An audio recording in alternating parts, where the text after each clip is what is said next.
수협에 오신 우리 성도님들 예수님의 이름으로 환영하고 축복합니다. 오늘 말씀의 은혜와 하나님의 놀라운 능력이 함께 하시기를 간절히 소망합니다. 오늘은 견눈질 하기 싫어요라는 제목으로 함께 은혜를 나누려고 하는데, 여러분 생뚱맞지만 여러분의 혈액형은 무엇인가요? A형? O형? 제 아내도 O형입니다. B형, AB형도 있지요.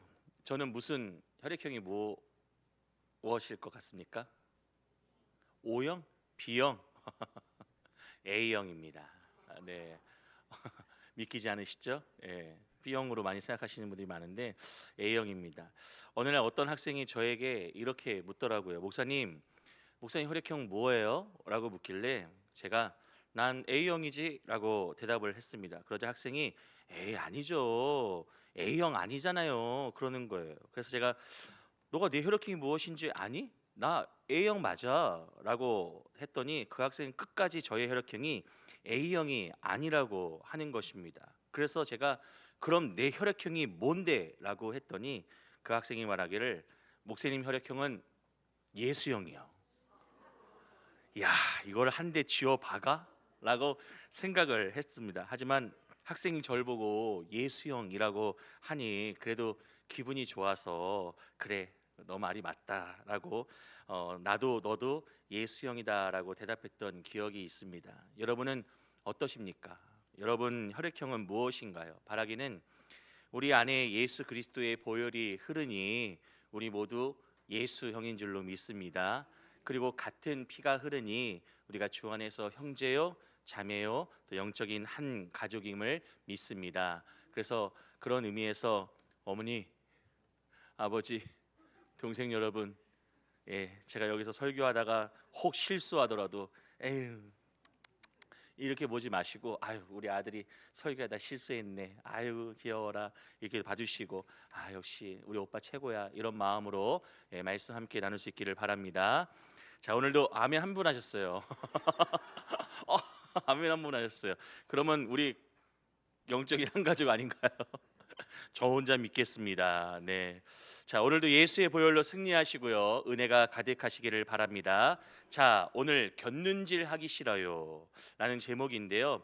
함께 읽은 본문 말씀 야고보서의 말씀이죠. 잠깐 야고보서의 말씀을 보는데요. 예수님의 형제 야고보가 여러 지역에 흩어져 있던 당시 믿는 그리스도인들에게 보낸 편지였습니다.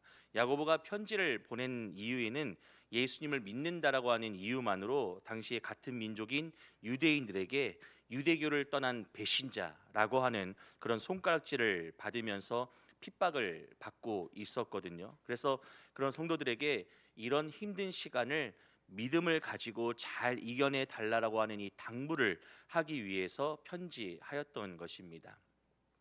이런 목적을 기억하시면서 오늘 말씀을 들으시면 이해하시는데 조금 더 도움이 될 것 같습니다. 그럼 야고보가 전하고 있는 말씀의 핵심 무엇일까요? 오늘 우리가 읽은 본문 말씀이 바로 야고보가 가장 중요하게 야고보서 전체를 통하여서 전하고 싶었던 핵심 말씀이라고 생각되는데요. 말씀을 다시 한번 보실 때에 6절부터 8절까지 말씀만 제가 이해를 돕기 위해서 표준 세번역으로 준비했습니다. 말씀을 차근차근 읽어 보시겠습니다. 6절부터 8절까지 말씀 한 절씩 교독하고 마지막 말씀은 함께 읽겠습니다.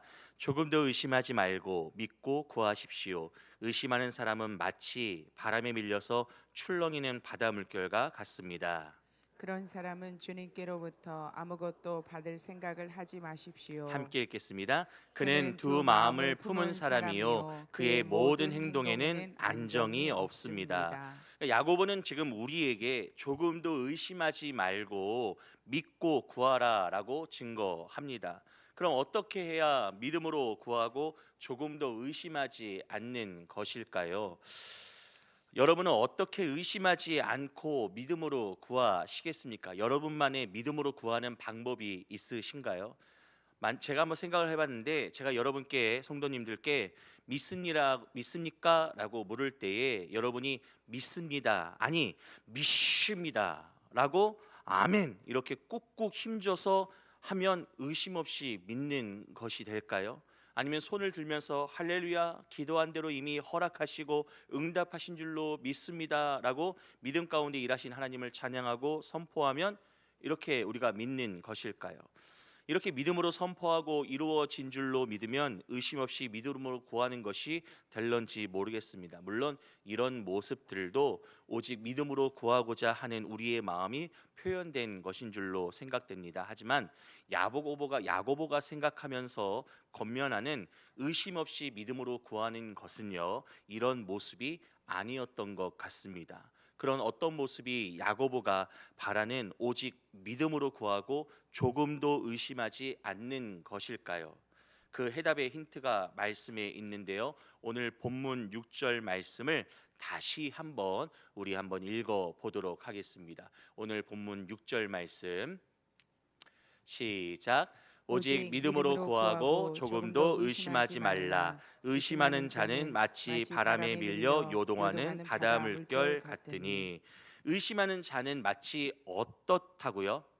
바로 바다에 밀려 요동하는 바다 물결 같다라고 합니다. 표준 세번역에서는 바람에 밀려서 출렁이는 그런 바다 물결과 같다라고 기록했지요. 아무튼 믿음이 아닌 의심은 바람 때문에 이리저리 출렁이는 파도와 같은 것을 바로 의심이라고 얘기합니다. 그래서 앞서 표준 세번역에서 읽었던 8절 말씀에서는요, 이런 사람을 향하여서, 그러니까 의심하는 자, 바람에 밀려서 출렁이는 바닷물결 같이 의심하는 자는 뭐라고 했냐면, 그는 두 마음을 품은 사람이요 그의 모든 행동에는 안정이 없다라고 기록하였습니다. 야고보는 이렇게 바람에 밀려서 출렁이는 이 바다 물결과 같은 모습이 바로 오직 믿음으로 구하지 못하고 의심하는 자의 모습과 같다라고 우리에게 지금 가르치고 있는 것이죠. 그런데 그렇구나 하는 생각을 하게 되는 찰나에 저는 이런 의문점을 한번 던져 보았습니다. 말씀이 의심이 돼서 의문점을 던졌다는 것이 아니라 이 말씀이 기록되어진 그 상황을 한번 생각해 봤다라고 하는 것입니다. 모든 성경이 하나님의 감동으로 된 것이기에 야고보가 이렇게 말씀을 기록할 수도 있었지만, 한 걸음 더 나아가서 생각을 해보니 야고보가 왜 의심하는 것을 바람에 출렁이는 이 바다 물결에 굳이 비유했을까? 다른 것들도 많았을 텐데 왜 바람에 밀려서 출렁이는 바다 물결을 오직 믿음으로 구하지 못하고 의심하는 자의 모습으로 비유했을까라고 하는 생각이었습니다. 여러분 생각하시기에 왜 이런 비유를 했을 것 같나요? 저는 아마도 어떤 충격적인 사건이 야고보에게 있었던 것으로 생각하는데요. 만약 오늘 말씀을 기록한 야고보가 동명이인이죠. 바로 예수님의 제자 사도 요한의 형제였던 세베대의 아들 또 다른 야고보였다면, 베드레 안드레 야고보 할 때 그 야고보 사도였다면, 제자였다면, 그는 바로 갈릴리 바다의 어부 출신이기 때문에 그가 어부로서 물고기를 잡으며 만난 다양한 바다의 모습과 또 그리고 큰 파도에 대한 경험 때문에 이렇게 비유할 수도 있었을 것입니다. 그런데 야고보서를 쓴 야고보는요, 예수님의 제자 세베대의 아들 베드로 안드레 야고보가 아니에요. 이는 예수님의 동생 야고보입니다. 예수님이 부활하시기 전까지는 믿지 않고 있다가 부활하신 예수님을 믿고 회심해서 믿은 이후에 교회를 위해서 예수 그리스도의 복음을 증거를 위해서 헌신하였던 초대 예루살렘 교회의 지도자였습니다. 그 지도자인 예루살렘 교회의 지도자인 야고보가 지금 야고보서를 쓰는데, 지금 이 바다 물결에 비유하여서 지금 의심하는 자를 표현해서 기록을 하고 있어요. 저는 바로 이런 비유를 야고보가 쓴 이유는 아마도 예수님의 12 제자들이 경험하였던 이 큰 풍랑에 관한 중요한 사건이 있었기 때문이다라고 생각을 합니다. 예루살렘 교회의 당시 야고보와 같이 양대 산맥으로 지도자였던 인물이 누구입니까? 바로 베드로입니다. 그러니까 베드로에게 있었던 특별한 어떤 사건, 그리고 지금도 제자들이 서로 만나면은 지금은 아니죠. 당시에 제자들이 만나면은 야 베드로 너 그때 그랬잖아. 내가 그때 정말 깜짝 놀랐다 하면서 이야기하면서 그 당시 믿는 사람들은 기적과 같은 어떤 사건으로 들었던 그 메시지, 그 사건이 무엇인지 여러분 어렴풋이 떠오르십니까? 바로 마태복음 14장 24절부터 31절까지 말씀에 그 사건이 기록되어 있는데요. 그 사건이 기록되어 있는 마태복음 말씀 우리 함께 교독해서 읽어 보겠습니다. 제가 먼저 읽겠습니다.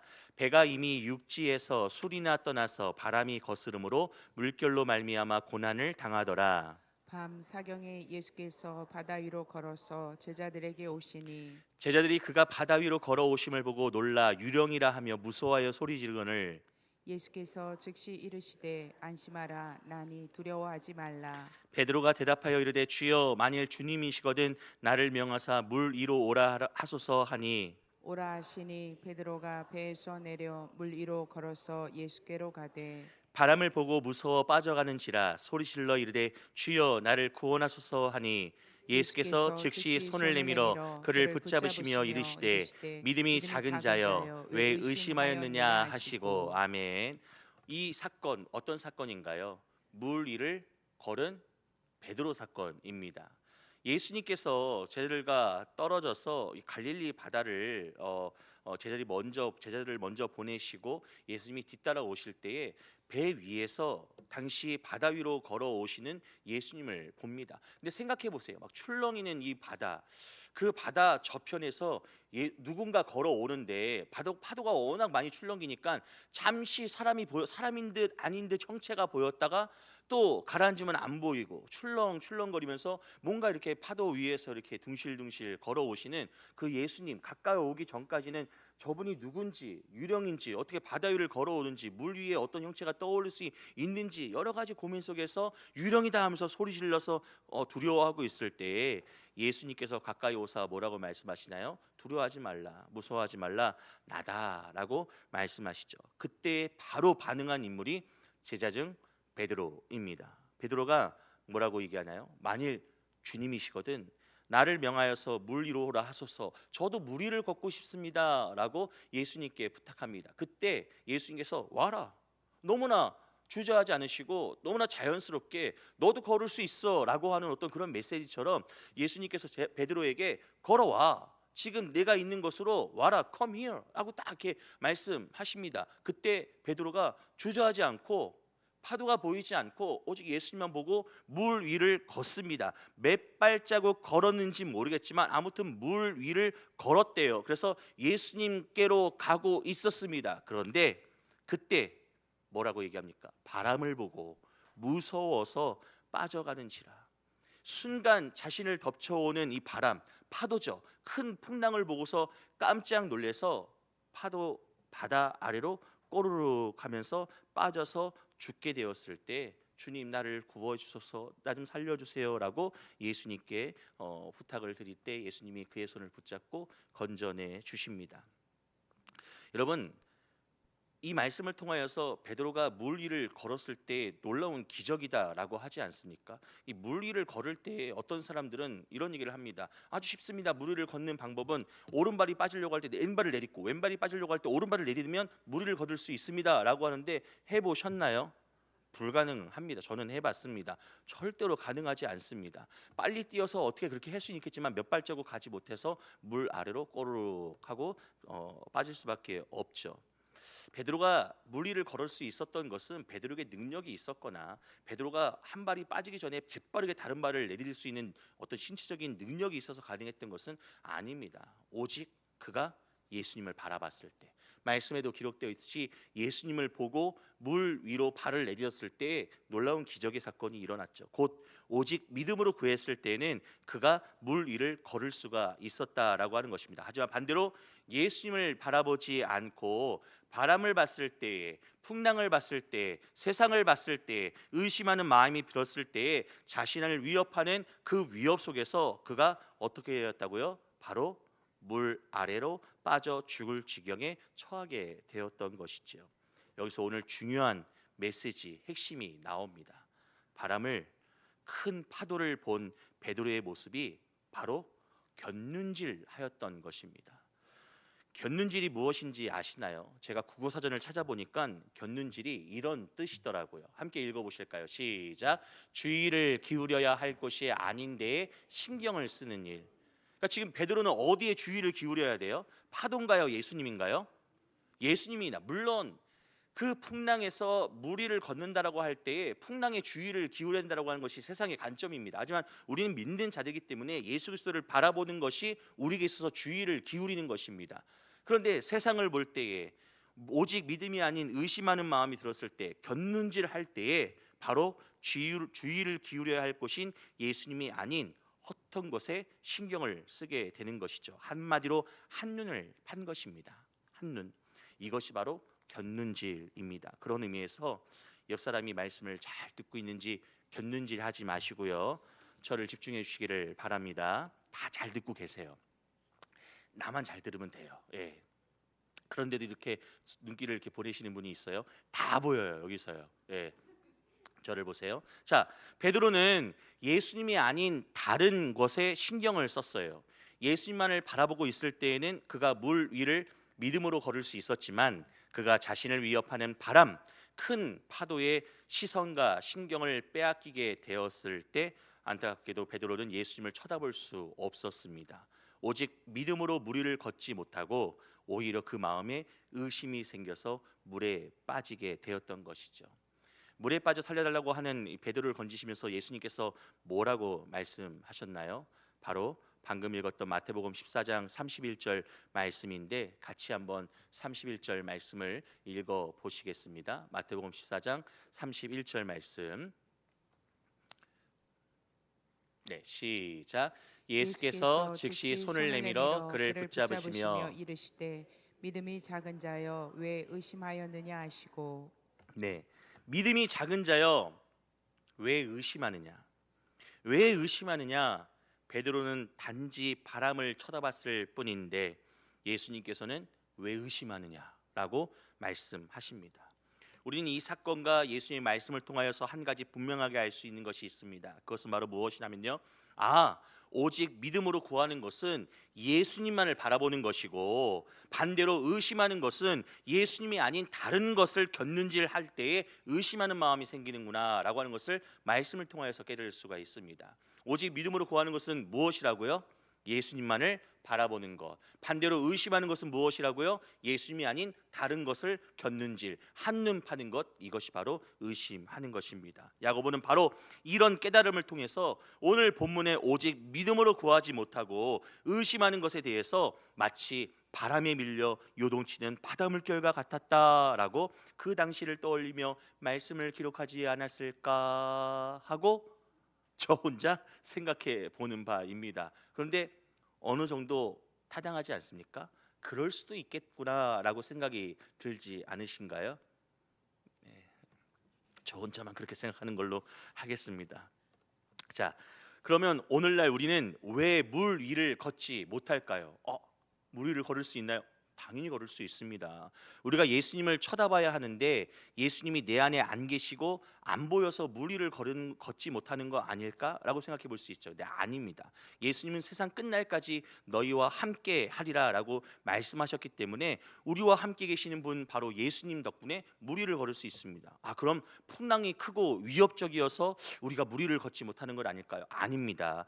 예수님께서는 담대하라 내가 세상을 이기었노라라고 말씀하셨습니다. 풍랑이 아무리 크고 위협적이어도 우리는 하나님의 자녀이며 할렐루야 구원받은 백성입니다.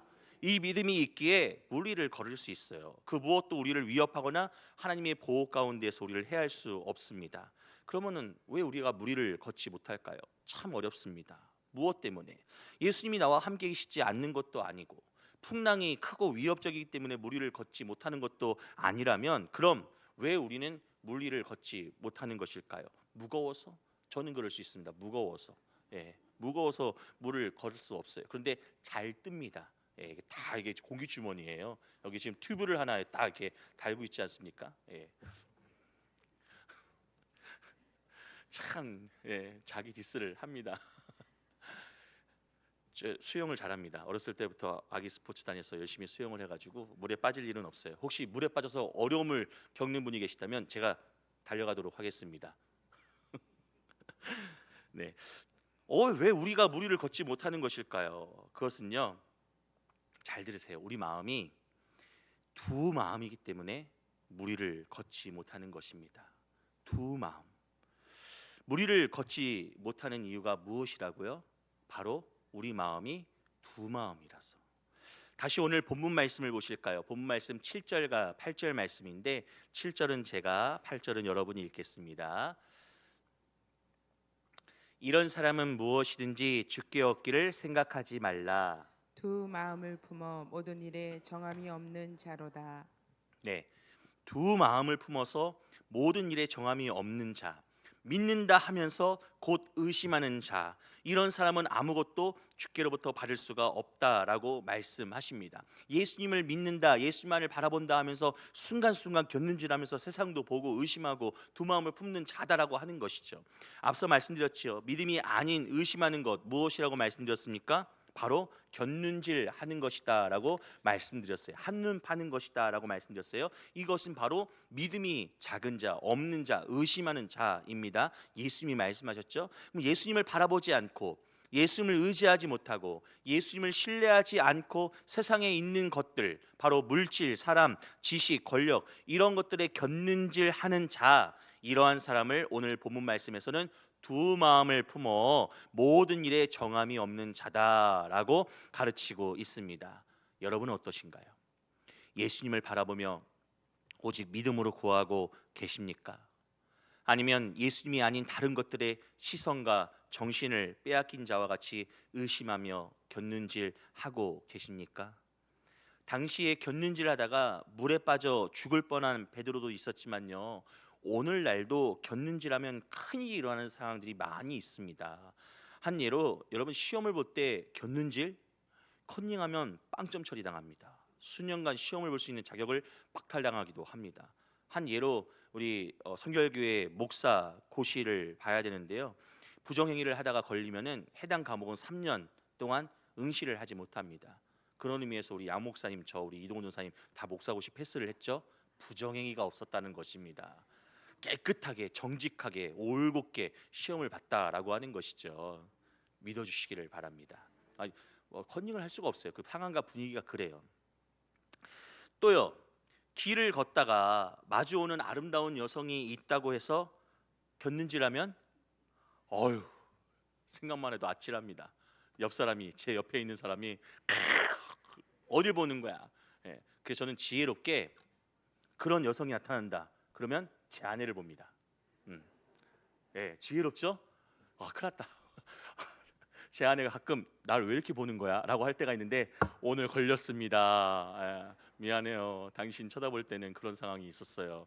그래도 제가 그런 상황들을 단순히 모면하려고 하는 것이 아니라 곁눈질하지 않기 위해서, 내게 있어서 가장 아름다운 여성은 아내뿐입니다 라고 하는 사랑하는 그런 마음으로 담아서 이렇게 쳐다봤던 것이죠. 곁눈질하지 않습니다. 절대로 곁눈질하지 않습니다. 아이고 죄송합니다.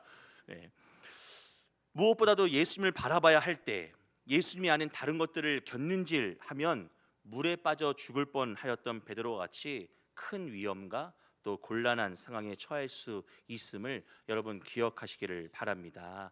오직 믿음으로 구하고 조금도 의심하지 않는 것, 바로 오직 예수님만을 바라보고 또 곁눈질하지 않는 것임을 믿으시고, 그런 의미에서 한번 따라해 보실까요? 오직 예수님만 바라봅시다. 곁눈질하지 맙시다. 옆 사람과도 인사하세요. 그렇게 오직 예수님만 바라봅시다. 곁눈질하지 맙시다.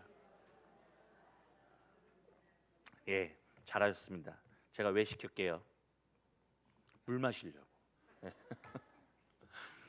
이제 마지막으로 한 가지만 더 살펴보고 말씀을 마치겠습니다. 그러면 의심하지 않고 오직 믿음으로 예수님만을 바라보게 되면 어떤 일이 우리에게 경험되어질까요? 우리는 어떤 놀라운 일을 경험할 수 있을까요? 마가복음 11장 23절 말씀에 이렇게 증거하고 있습니다. 같이 한번 읽어봅니다. 시작. 내가 진실로 너희에게 이르노니 누구든지 이 산더러 들리어 바다에 던져지라 하며 그 말하는 것이 이루어질 줄 믿고 마음에 의심하지 아니하면 그대로 되리라. 아멘.